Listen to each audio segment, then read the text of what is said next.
There was nothing left. It was unsurvivable. In 2008, Tom Wilson had a career as a business manager. He had an on-again, off-again girlfriend, Lasha, but the main focus in his life was his job. I was so invested in my career. I loved heavy construction. I had friends and I partied a lot. I watched UFC and I was making a lot of money and I was in my mid-30s and I was really invested in myself and that's just how I was built. Tom's big shot career had him traveling to work sites. And in November of 2008, he was going to a remote construction site on the west coast of Canada. Tom had made the trip before, flying from Edmonton to Vancouver, and then taking a small float plane to the site. But this time, something felt different. And I had this strange sensation, like this odd feeling in my gut that I just didn't feel right. But there was no logical reason. And so I just kind of dismissed that and kept going. When Tom woke up the morning of the float plane flight, the weather was not ideal. The cloud ceiling was low, visibility was nothing. And so we were driving to the airport in the scab and we were talking about it. And we figured there was no way we were going to fly, right? It didn't make sense. But we still need to go to the airport, right? We still need to check in. We still need to report for work. And then when the flight is ready to go, then we'll go. Like it's the Vancouver International Airport. And so there's a lot of flights out of there. And the flight status boards, when we walked into the airport, were all lit up in red. Every flight was either canceled or delayed that morning. So we went to our check-in counter and it was me and Kyle Adams. And then at the check-in counter, we started to meet some of the other guys. So Matt was there. Matt Sawchenko. Jerry Burns was there. AJ was there. AJ Carriappa. AJ was a friend of mine for 12 years. We were all there. Tom Morgar was there. There was also Wally Clements. And so we were all gathered as a group and they instructed us to board our plane anyway, which was weird. It was awkward. It didn't make any sense, right? Everything's canceled. And so they wanted us to be ready for when they decided to fly. So we did. We started walking towards the aircraft and we went out the doors and walking across the tarmac because it's a small plane. The plane was a Grumman Goose float plane that takes off from the water. 8 people were on the plane. Peter McLeod, who was the pilot, and 7 others, including Tom, that worked for the same company. And so we get to the plane, and the pilot's standing there. He's waiting for us, and he's usually there to greet you. And he takes all your luggage, and he puts the luggage in the belly of the aircraft while you board. And so we all board the plane, and we sit down, and so there's this really awkward, nervous energy. Usually we're just kind of like going to work, and everything's great, but it's off, right? Like we're getting on an airplane, you can't see anything. We all know we're flying into the mountains. Yeah. Right. And so these planes are probably 40, 50 years old at the time. So they're kind of scary too, right? And so we're all just kind of sitting there looking at each other. And so the pilot gets onto the plane and he walks to the front of the aircraft and all of us are in our seats. And he starts the aircraft. He puts his headsets around his neck and he looks back at us and the passenger captain through this opening. And he's like, hey guys, we're going to have to do some low level flying because of the weather conditions.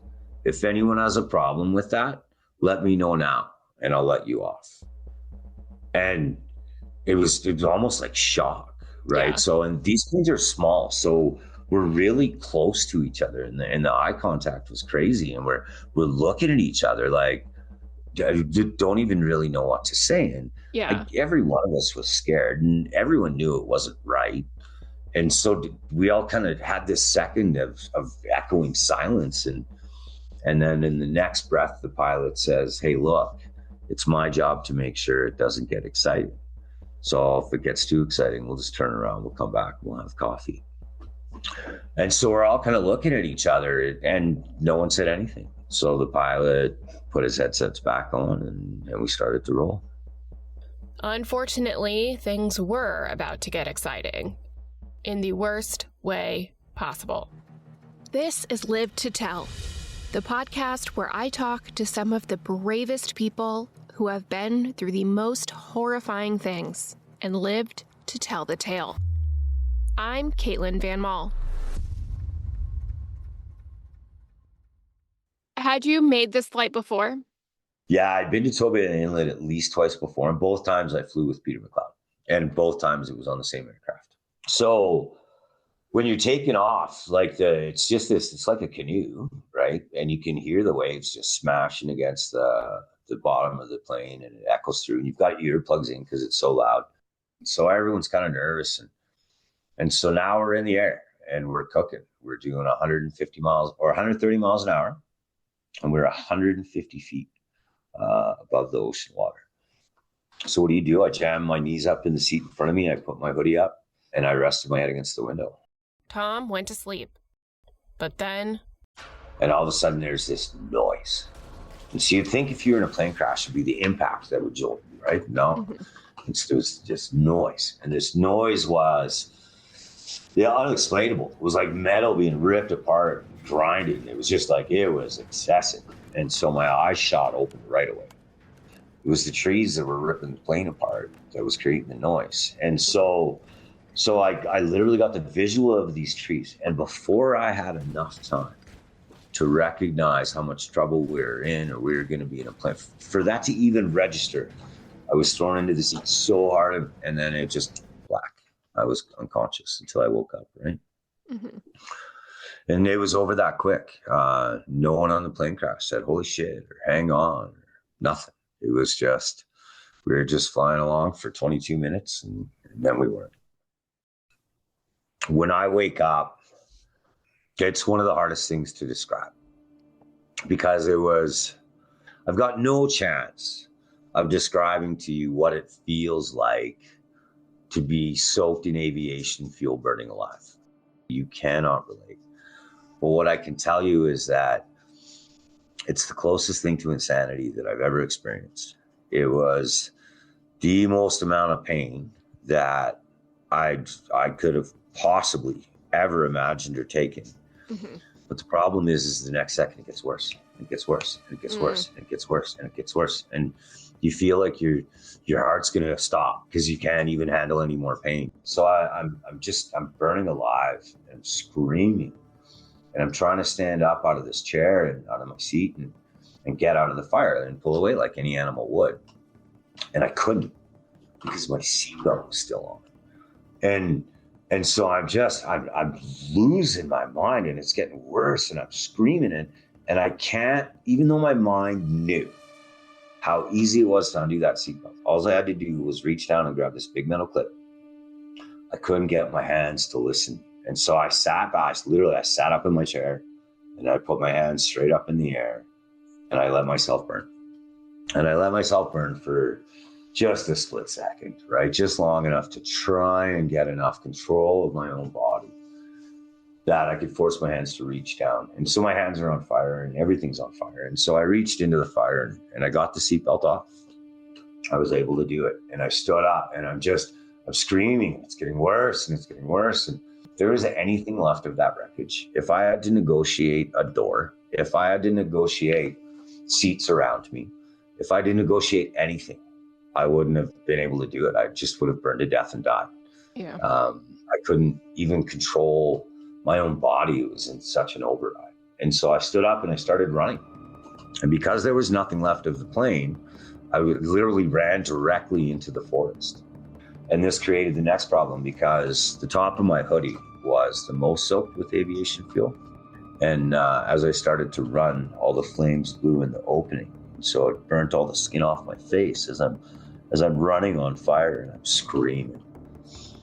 And so I get to this clearing, whatever it is, a few feet away on the side of this mountain, and I start pulling off all my clothes. So I take off my jacket, I take off my hoodie, and I'm still burning. I take off my shirt.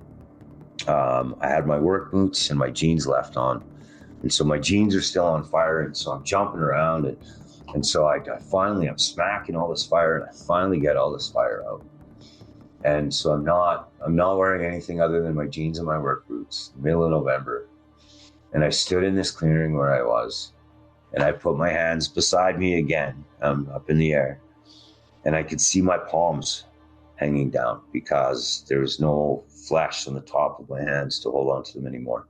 I could see my flesh in front of my eyes hanging down from my face. I could smell my own burnt flesh.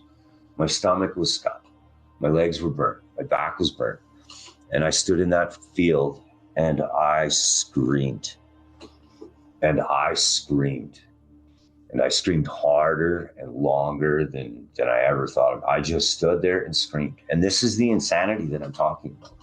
There was so much pain that I just stood in this field and all I did was scream. I wasn't thinking about what happened, where was I, why, nothing. I just stood there screaming. And the only thing that started to bring the sanity back was exhaustion. And so as I started to get exhausted from screaming, I started to think about like, whoa, what the hell just happened, right? Like, what's going on? Tom looked around and took in all the destruction around him. And this is a moment that I don't share. This is a moment that I don't share with anyone because I just don't. The things I saw that day were terrible. All of my friends were dead. And there was no noise. And so a part of it, in hindsight, was my earplugs had melted into my ears. But it seemed so silent. I remember going back to the wreckage and there's this death all around me and it's so silent. And all I could hear was like the fire burning, just the crackle of fire. And I just lost it. I just started crying. I went from life to literally within 60 seconds. I'm standing on the side of this mountain, burned really bad, and everyone's dead. And they're not. They're shredded. It was violent. And I just stood there and I cried for a while. It's hard to describe, but because you're in so much pain, but you start to have your sanity back. And so I was in the Reg Force military. And so, I've had some training of being in the field. And the first thing I thought of was, no one's coming, right? I'm standing on the side of this mountain. I don't know where I am. I wasn't paying attention. My eyes were closed. I have no idea where we are. And I can't see 50 yards because I'm still in the cloud ceiling. I knew that no one would allow risking the lives of their people to come search for us in those conditions. I just knew they would. So I made the decision to leave the aircraft. I needed to try and find immediate help. I needed to find rescue. And so I started to climb down the side of this mountain, the path in which the plane had came. And so I had to do this game of Twister, and I'm trying to climb down, literally climb down a mountain, and I can't use my hands. Everything's burnt. It's November 16th. It's raining, and so I get to this 3-foot drop. It's only a 3-foot drop. My 11-year-old daughter could navigate it, but not in that condition. And so I wiggled onto my butt, and I remember trying to slide down, and it's only 3 feet, and I should be able to land on my feet. And as soon as I started to slide over the ledge and it started to scrape my back that was burnt, I jumped forward. When I landed on the ground, I fell forward and I landed on my hands. And my hands and my face were by far the worst. Tom thinks he spent about 2.5 hours trying to find the shore, all the while twisting and turning so his burned flesh didn't get scraped by the trees. And then I get to the shore and I'm below the cloud ceiling. And so now I can actually see across the bay. And so it's kind of like you finally get to the shore and I'm on an island. Really? It's kind of terrible news. But I can see houses and I can see them across the bay. And I can see boats in the bay. He tried for an hour to jump and wave to get someone's attention across the bay, but to no avail. It was also November in Canada, and Tom had no shirt on. And so I'd go back into the trees, and I'd sit there, and I'd try and gather my stamina long enough to go back out on the rocks. And it was less enthusiastic, right? It was like, come on, man. It's like, really? Really? Can someone please see me? And no one did. And so I kept doing that. And so it was at about the 4-hour mark, and I knew I was dying, and I was giving up hope on anyone seeing me. No one was coming. Nothing was changing. I was in so much pain, and I knew I didn't have much longer. And so I decided to try and climb back up the mountain and get back close to the wreckage because I knew everything was still on fire. Maybe I could get close enough to keep warm enough to live a little longer, without causing too much pain for my burns. And so I'm trying to get back through the forest, back to this wreckage. And so I'm about 100 meters back into the forest, and I hear a helicopter. It's getting loud. I'm looking around. I'm trying to find this helicopter. I can't see it. And I know it can't see me because I'm under the canopy of the forest again. Mm-hmm. So what do? Right? This is your moment, right? It's been an eternity and they can't see you. And so I turn back towards the water and I run. And I go back to this place of insanity. And I get to the rocks and the helicopter's gone. And at that point, when the helicopter was gone, I was so mad at God. I started screaming at God, why? And what I wanted to know was why? Why did you burn me? And then make me see the things you made me see. Make me make the decisions I had to make and endure the pain that I had to endure to take my life on this goddamn island anyway. Why did you punish me? And I was so mad. And I didn't want to live anymore. I had fought really, really hard for a long time, and I didn't have anything left. And I just didn't have any hope left. And so I wanted to die. When I gave up, when I was done yelling at God, and I just accepted that I wanted to die and I stopped fighting, man, it was the loneliest moment of my life, by far like no other. I would have given everything I had just to my mom. I just wanted to tell her I loved her before I died. I wanted to call my dad. I wanted to call Lasha. But I couldn't. And it was really, really lonely. And then I hear an engine. Like, really? Another engine. But this time it's a Zodiac. And the Zodiac starts coming around the corner, and it's search and rescue. A rescue team had arrived from across the bay in a Zodiac boat. And I'll never forget, I was such an asshole to these guys. This Zodiac search and rescue comes around the corner, and they're slow rolling in to approach me, and he yells out, he's like, "Hey, were you in a plane crash?" Right? And I look around, I'm standing here with no clothes, I'm burnt, like, yeah, I was in a plane crash, and so the next question, he's like, "Is there anyone else alive?" So I replied back, "No." It was awkward getting Tom into the boat while trying not to scrape any of his skin. But they managed and rushed him back across the water and into an ambulance. And so when I saw the ambulance driver, it's one of the first times that I begged. And I begged them to put me to sleep, right? This has been 4.5 hours. I begged them to put me to sleep. And they were trying to ask me all these questions. I just kept begging, right? Please just put me to sleep. But the ambulance driver didn't have the proper license to give him those drugs. And so they sent another ambulance halfway. They switched me ambulances on the highway because the other ambulance did have the authority to administer the drugs I needed. And they put me to sleep. The next time I woke up, I remember I was kind of pissed off because we were landing on top of Vancouver General Hospital. So Vancouver is this big city, and I'm in a helicopter and landed on top of the hospital, and I kind of wake up and I missed it all. And I was like, I kind of missed the helicopter ride. And you weren't like, "Oh my God, I'm in the air again." No. When Tom got to the hospital, there was no immediate rush to surgery. They didn't even bandage him.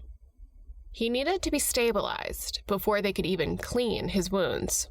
One of the things that the doctors and everyone else has said is that it wasn't humanly possible for the body to go through that kind of deceleration and that kind of violence without having any broken bones or internal injuries. If you look at the wreckage of the crash, literally the cockpit's gone, the tail's gone, the wing's gone, the seats around me are gone.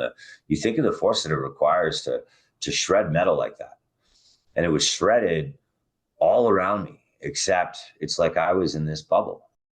Tom's sister was the first of his family to get to the hospital. I'm laying in this hospital bed, and my sister, who's 10 years older than me, is really, really close to me.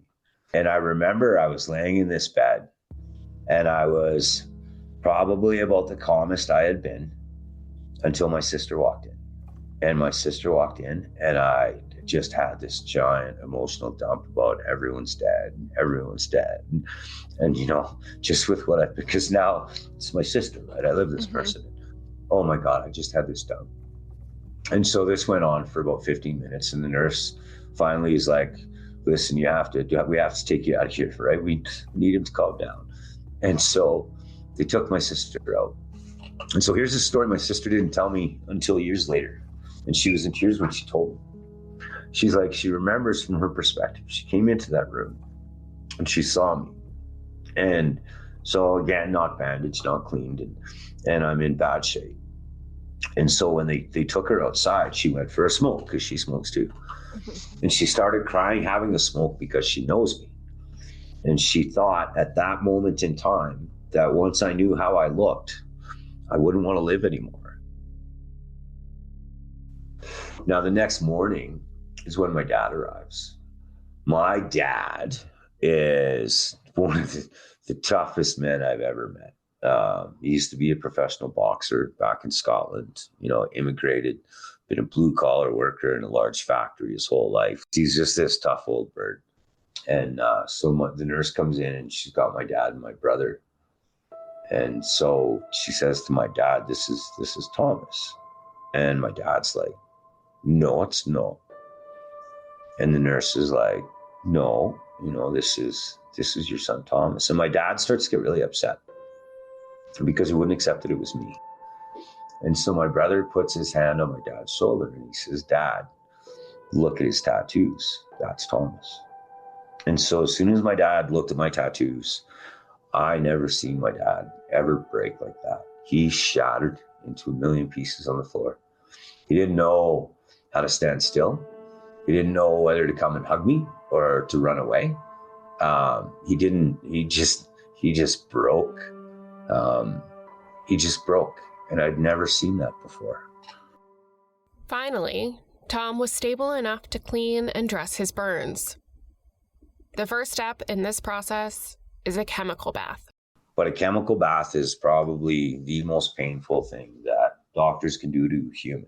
And so what they do is they submerge your body in chemicals, and they use like a modified barbecue brush to try and scrub the debris and infection, and because you literally have no skin to defend yourself from infection. So they really got to scrub you. And I remember them putting me in the gurney to wheel me over to this bath. And I remember being beside this bath and I'm screaming and I'm begging. I'm like, please don't, like, I'll be okay. They have to scrub the rocks out of my hands. They have to scrub the dirt. They have to scrub any infection.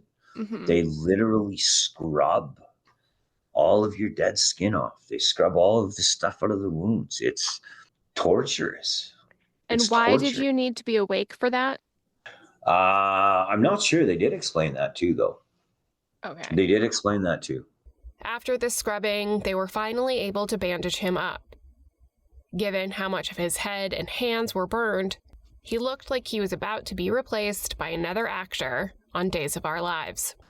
But the burns on the hands and the face, they wrapped me. And so there was this technology they were trying to use, and it was some sort of chemical that encouraged the regeneration of skin growth. And so these bandages were soaked, right? They weren't dry. They were really, really wet. And they'd wrap them around my hands. And so in between all my fingers, and because I had no skin anywhere. And so they'd wrap all my hands, and then they wrapped my entire face and my entire head. So you could only see my blue eyes, and you could see my lips. He was then transferred to the University of Alberta Hospital in Edmonton. Luckily, Tom's company offered the use of their private plane, so Tom didn't have to fly commercial all wrapped up. The University of Alberta Hospital was much closer to home for Tom, but this part of his recovery wasn't going to be any easier than what he'd already gone through. They'd have to come in and they'd have to take off my bandages every single day. And they'd come in, they'd given me additional morphine, just because of the amount of pain with it. And so they had to unwrap my bandages. And as you're unwrapping them, the bandages stick. It just sticks to your burns like any other wound. And it's not a little Band-Aid. It's my entire hands, both front and top and fingers, and it's constant. And it was torturous. And then once they were done removing the bandages, this little East Indian fellow, he was the kindest person. I just hated him. But I hated him for his job, right? Yeah. He'd put on his blue surgical gloves and he'd put his hand literally on top of mine. And again, I'd literally be begging them not to. And he'd put his hand on top of mine and he'd use his fingers to squeeze my fingers and make them bend. Because they need to make sure that you continually move your joints and your fingers and stuff so that when your skin grows back, it grows back very, very tight. And so they need to just try and keep moving you. And so, imagine how that felt, this guy squeezing my hand after he just undone my bandages. And then they'd bandage me back up. And then I'd go through the rest of my day and the doctors would come in and, then the family would come in and, then I'd typically get a candy delivery. People sent me all kinds of candy to the hospital. And then, it would just be another day. The next morning they'd come in and the anticipation. I just hated mornings. Here's your extra morphine. And then next is undo the bandages and you're on this cycle of repeat. And it's just repeat. And it's so painful. I've had broken legs before. I've had a broken jaw before. There's a point in time where it doesn't take your entire existence because you've got a moment of reprieve for the way you're sitting. With burns, that's not the case. There's no second of reprieve. It's constant. We'll be right back.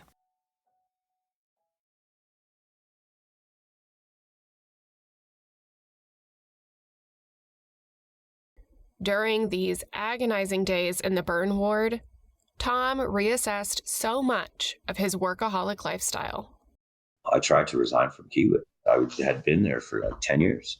So I was friends with my boss, and he was one of the few people I allowed in my hospital room. I didn't let very many in. And I tried to resign. And I'm like, listen, man, I am never, ever, ever leaving my family again. Right? I'm never going away. I'm never leaving. I'm never going on a construction project. Like, I can't work for you anymore. I can't do it. And so obviously they didn't accept my resignation, but the pendulum went so far the other way. And it was just a complete switch. And it was, I'm never going to do any of this again. And just everything was different. Beyond the extreme physical pain, Tom experienced severe survivor's guilt. You have to understand the state of mind I was in first.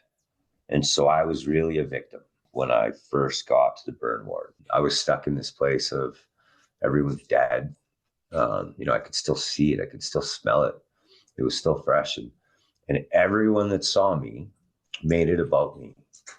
Everyone that saw me was, oh, you're so tough and you're so special. And so the national news was calling me the miracle man. And they were sensationalizing me and my survival story. And it was all about me. And I was so pissed off because that's not where I was at. It wasn't about me. Like, go interview, Matt Sachinko's wife. So I wasn't in a good spot, and I was mad at God, and I was pissed off at everyone. And so it was about the third night, and the nurses were my angels. The nurses were such great humans. The nurse comes into my room and she's like, hey, Tom, there's a priest in the hallway. He wants to know if you want to talk to him. And so it's not uncommon for a priest to be at the burn ward. And so I'm like, yeah, absolutely. I want to talk to him. And I was mad. I was almost like I wanted to fight, right? And so this priest comes in and he completely disarms me. And how he did that was he was the first person I came across that didn't celebrate. This is what was driving me nuts about everyone. And so the first thing he said was, can we pray for your friends? And so what do you say to that? Yeah. Can we, please? Yeah. And so we did for about a half an hour, and it was really powerful and it was meaningful, and we cried a lot. And at the end of it, the priest looks at me and he's like, I know who you are. He's like, I'm not sure how you're going to take this. He's like, I can't imagine, laying in a bed in the condition you're in with what you've just gone through. He's like, I've watched every single video on the news. I've looked at every picture. I've read the Transportation Safety Board interviews. He's like, everyone in the world says it's not physically possible for you to be alive. He's like, you've been given a gift. It's not your job to understand God's plan. But if you can understand that you've been given a gift, right, that'll make a difference. And then that was it. He left. And I'm telling you, it affected me in such a great way. The next morning I woke up and I was like, I've been given a gift. Mm-hmm. Not a victim. This is a gift. I am going to fight as hard as I did on that island to survive, to figure out why I've been given this gift. At the end of this, when I get through all this suffering, I'm going to be a better son to my father. I'm going to be a better son to my mother. I'm going to be a better brother. I'm going to be a better leader. I'm going to be a better coworker. I'm going to be a better stranger, right? I'm just going to be a better human. I'm going to find a way to figure out, why I've been given this gift. I fought hard. I was positive, right? I still hated the anticipation. I still hated the burns. I was way less of an asshole about it. And I was thankful. I became thankful for the burn ward instead of full resentment for it. And so it really changed the core of how I started to look at things, right? The only thing we have control over is, what are you going to do about it, right? Yeah. How are you going to get through it, right? Or you can choose to just live in that moment for the rest of your life. And that's what some people do. But it's that it was a gift, right? I stopped being a victim. And I think to be able to somehow accept that suffering is a part of growth, then you can really try and put effort into finding out the gift. There's a gift in everything. Thinking of his survival as a gift wasn't like a switch was flipped and he was fine. It was more like a tool to help him fight the demons he carried from that day, including his fixation on the moment the pilot offered to let them off the plane. So when he said, we're going to do low-level flying, did you understand what that meant and what the dangers were? Yeah, absolutely. I think all of us did. Yeah, it would be hard. It would be hard for me to try and present a stance where you didn't, right? Like, we all knew where Toba Inlet was. We all knew we were flying in there. It's in the valleys and tight quarters in the mountains. We're on a floatplane. The visibility is literally zero. Every one of us knew the risks. Every one of us knew we were flying to the mountains, including Peter McLeod. All of us, everyone on that aircraft. Everyone blamed Peter because he was the pilot, but Peter didn't want to die. So blaming him was good enough for me. I've never blamed Peter. I've always defended him. Well, not wanting to die and being reckless are separate things. Well, no, I agree. They are different things. So I said, I don't blame Peter. I don't. I never have. Now, what I do struggle with is that within the culture of the airlines, Peter McLeod had been reprimanded 3 times prior. And the coincidental thing about timing about that is one of the last times that he was reprimanded was 3 months prior to our accident. So that would have been in August of 2008. That same month, Peter McLeod was reprimanded. And again, this was 3 months before Tom's crash. The same airline had another plane with a different pilot crash into the side of a mountain, killing 5. 2 people survived. The reason Peter McLeod gave us that opportunity to speak up, I believe, and I've studied this event, is because he was as scared as we were. But he didn't understand risk tolerance. He didn't understand the difference between courage and bravery. He didn't understand the pressures. There was a ton of pressure on Peter McLeod to make the decision to go. There's all kinds of contributing factors. And could you define his behavior as reckless? Yeah, it could be a descriptor. But I think it's deeper than that. And I don't blame Peter McLeod. I blame the culture that Peter McLeod was allowed to operate like that in. But I mean, and from your perspective, the second half of that speech he gave is basically saying, put your trust in me. I know what I'm doing. Yeah, it is. It is. And that sort of lets you guys off the hook of speaking up. Okay. Yes, it sure does. But let's look at it from why I struggled so much. Yeah. I could have just said, hey, yeah, no, Peter McLeod said it was okay. And so it's no longer my responsibility. But it's just not true, right? If we could do better at teaching our children that we are responsible for our personal safety, maybe we can improve the amount of texting and driving and drinking and driving. And listen, I believe that I'm responsible for my personal safety. And I believe that I was put in a situation that I knew was bad, that I knew was likely to be dangerous. It was unlikely, right? So again, I've studied this moment. It was the consequence was unlikely, although devastating. And so there's all of these different factors. But at the end of the day, Peter McLeod gave us that opportunity because I think he was as scared as we were and didn't know how to stop it. And so Peter McLeod doesn't get to tell me that's okay or not. Mm-hmm. I knew it was wrong. I should have. And this is where my struggle was. I should have put up my hand and said, man, this is stupid. Really? You want us to fly in the mountains blind? Come on, it's not that important. I guarantee you my friends would have been like, yeah, we agree. That's what I was looking for. And so it's not good enough for me to just push that off to Peter McLeod and said, well, he said it was okay. 1 year after the accident, Tom decided to go back to the crash site to honor those that didn't survive. And so we went on an anniversary of the plane crash. And we went to the search and rescue in that morning, and I met all of them. Some of them were even retired and didn't even live in Sea Shelf anymore. But guys came from different parts of BC just to have this almost reunion with me. And they brought the boat that they rescued me in. And so I really got to spend a day with these guys, and I got to talk to them, and I got to tell them, I'm sorry, and you guys saved my life. And we had a good laugh and we connected. But I shared this day with them, and it was really powerful how much that day impacted each of them as individuals. And they were just search and rescue. Right. And so they took us back to the island. They knew exactly where the crash was. They took us up to the crash site. I didn't realize how important it was to me, but when everyone was buried, I was in the burn ward. Couldn't go to any of the funerals. And so when I went back to the island, I took a wooden cross with all their names and I erected it. And it was my opportunity to say that I was sorry. And it was my opportunity to say goodbye. And I'd never done that. And so that was really important.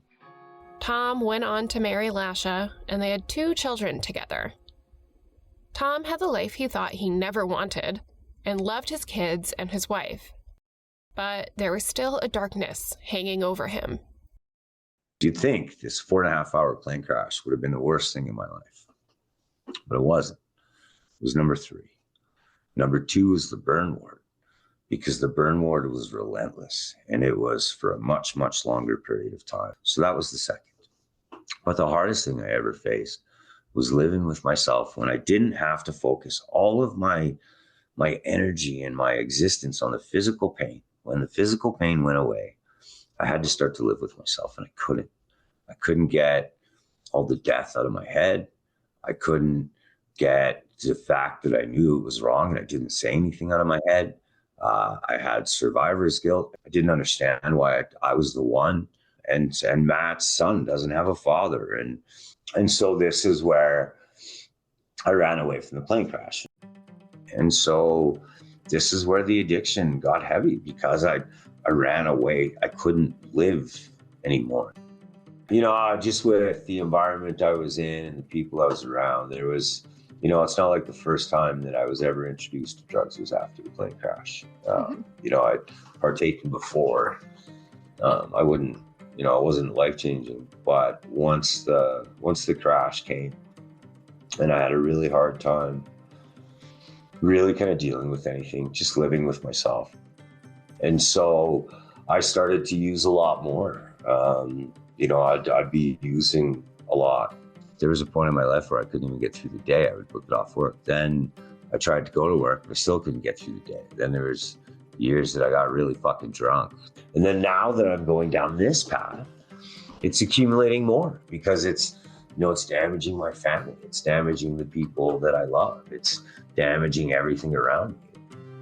That damage extended to their finances. So we were living in a nice house in my hometown community. I was making a fantastic salary. Lasha didn't have to work. We were in a position where financially she didn't have to work. And so she really wanted, and she looked at it as a gift to be able to stay home and raise these children on her own and not have to put them in childcare.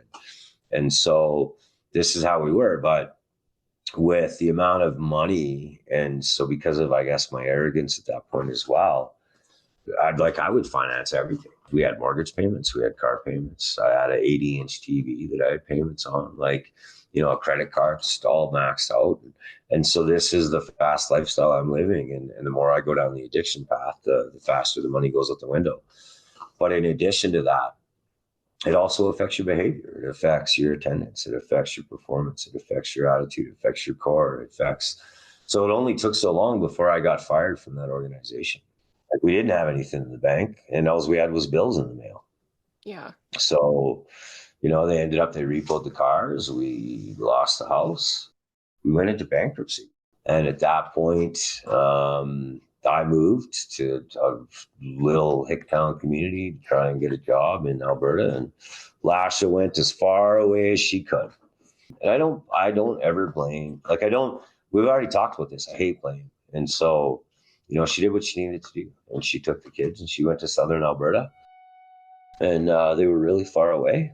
It was just all falling apart because I just couldn't live with myself. And the more I couldn't live with myself and the more I ran away with myself, the more I piled up reasons as to why I couldn't live with myself.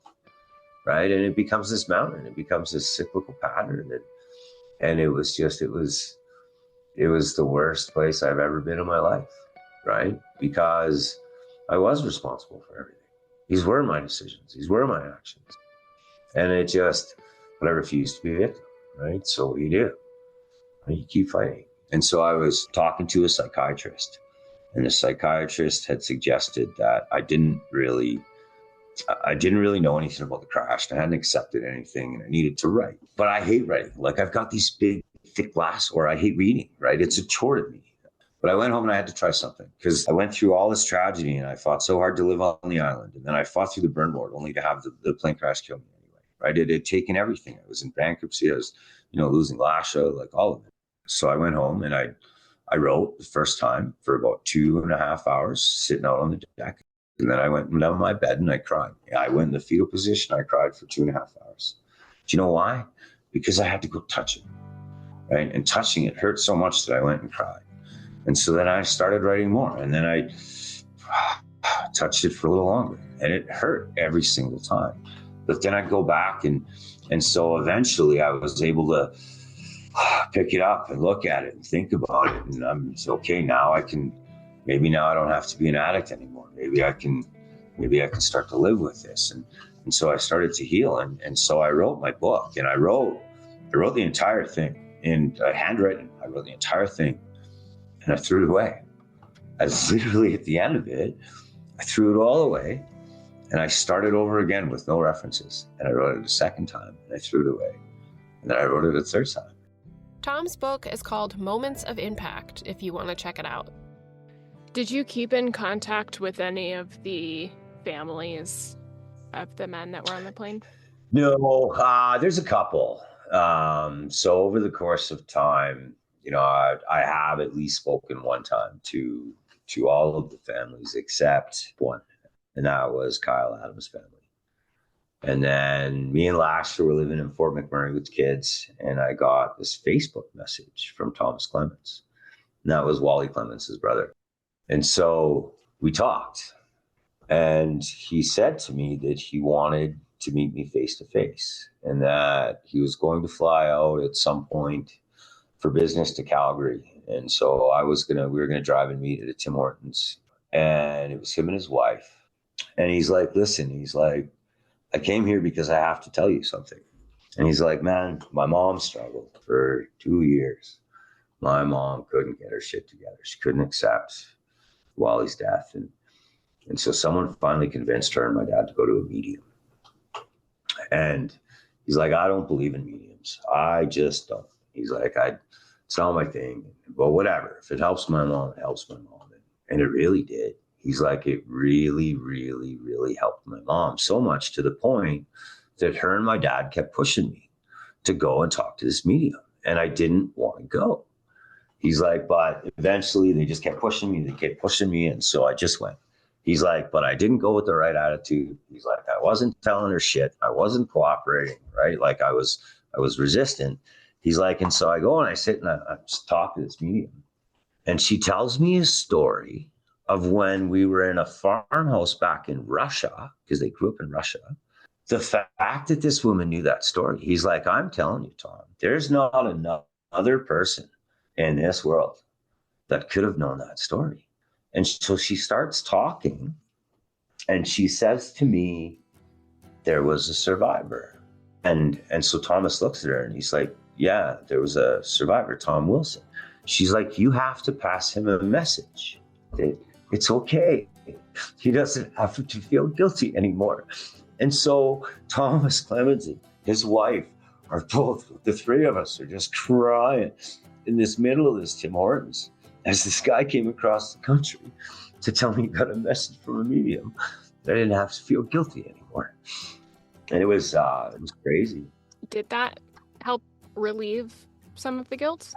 Yeah, 100% it did. And I struggle with kind of describing that, is that there's still guilt.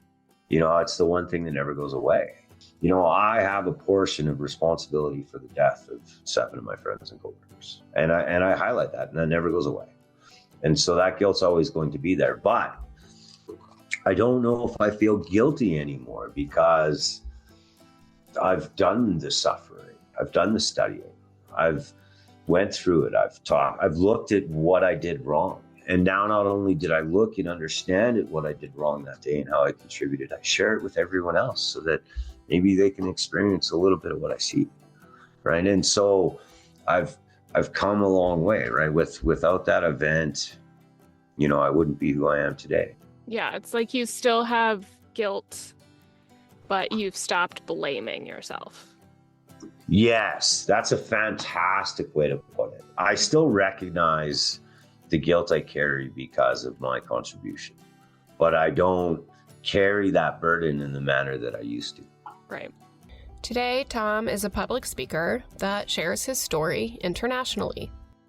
What I see is that I've come through all these different struggles and I finally put my life back together. And now I'm on a stage looking at 500 of you and I'm touching you in a meaningful way. And so at the end of my talk, I've had countless people come up and share tears with me. I've met the coroner from the event and we shared tears and I explained things to him in a way that he didn't understand before. Jerry Burns' nephew was at one of my events and him and I had a meaningful conversation and I touched him in a way, but even strangers I touch in a way. And so I get this energy back. So, you know, it's been this hard journey to share and to learn and to understand and to be able to speak openly about everything that I did wrong and how I feel about it all. You know, I start my talk by saying this is the most meaningful thing I've ever done in my life. The energy I get back from doing it is amazing. Yeah. And that's really rewarding and encourages you to keep going. This is Live to Tell. I'm Caitlin Van Mall. You can follow the show on Instagram and TikTok at Live to Tell Podcast. If you enjoyed today's episode, please rate, review, and subscribe. It really helps the show. I'll see you in 2 weeks.